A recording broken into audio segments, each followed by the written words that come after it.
I have now found this. It's in the business bit at the back of The Guardian. Zuckerberg sets out AI vision as Meta releases open source model. So the glasses do come into it, but I think it's the AI that's really the issue, and where the newspapers think it's all going to fit together or not. And the open source bit, I think it's good that there's an open source version, however qualified it is by other ideas. If it's only the Chinese doing open source, then there's going to be a limit to the possibilities. But here's the bit that ties up with the glasses, which is a quote from his essay. Everyone will have an exceptionally capable personal agent that understands you, your goals, and everything you care about. You'll be able to interact with your agent through any device, including your glasses. And then it goes off. These are reasonable concerns. Zuckerberg mostly brushed aside issues such as job losses, autonomous weapons, and government surveillance. So yeah, there's a whole load of negative aspects to AI, but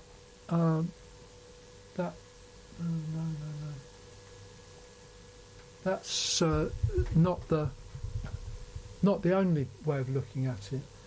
I've also found and tweeted on X, WENOTNO is where you can find it, a link to the editorial earlier this week, and I've copied out this one sentence: pubs, parks, beaches and workplaces are not film sets.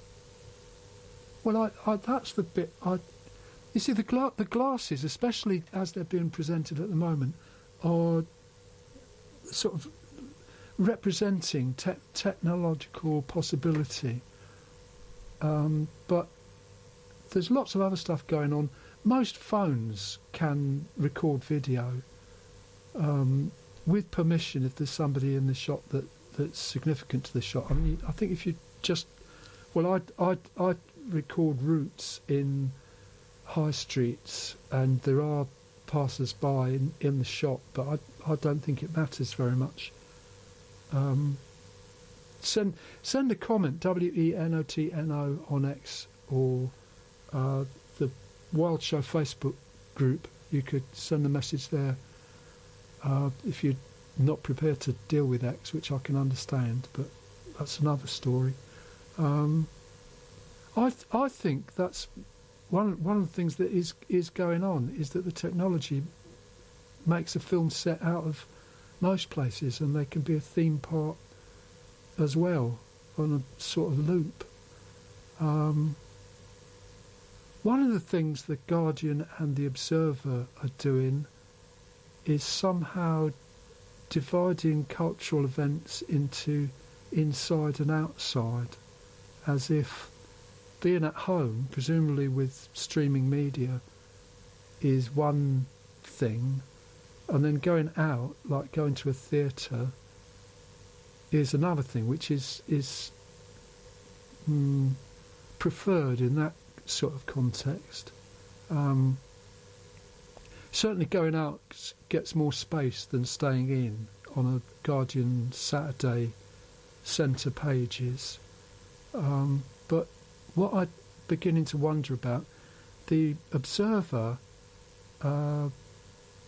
doesn't include... I don't think they include... I think the television reporting is with the television listings, and radio or sound doesn't have a spot in the critics. Occasionally it does, but I think now it hasn't got that.